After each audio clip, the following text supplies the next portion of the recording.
Welcome to our channel. Today we how to back up the SEMrush campaigns for affiliate marketing performance, detailed guide step by step clearly. Start by logging into your SEMrush account. Navigate to the dashboard where your campaigns are listed. Click on the campaign you wish to back up. Once in the campaign view, locate the project overview section. From there, you will see various options related to your campaign data. To begin the backup process, look for the Export button, usually found at the top right corner. Click on the Export button to view the available formats. Select a format that suits your needs, such as CSV or PDF. Once you choose the format, the export process will initiate.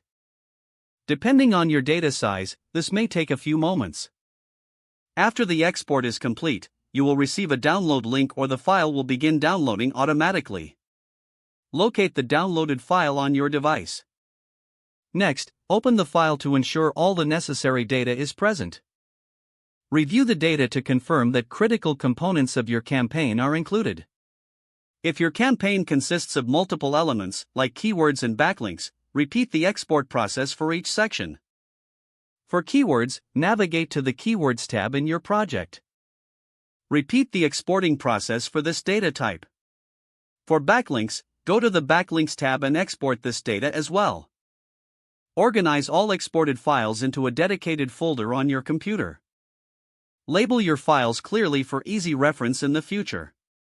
Consider creating a backup on cloud storage for additional security. Now, create a schedule for regular backups to ensure you always have up-to-date campaign data.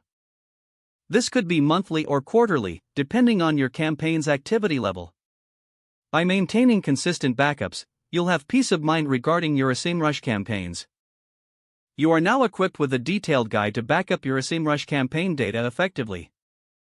If the page does not load, refresh the browser or try again in a private or incognito window. Make sure you are using the correct email address, then retype it carefully to avoid small typos. If your password is not accepted, use the reset option and create a new strong password you can remember. Don't forget to like this video and subscribe to our channel for more step-by-step tech guides.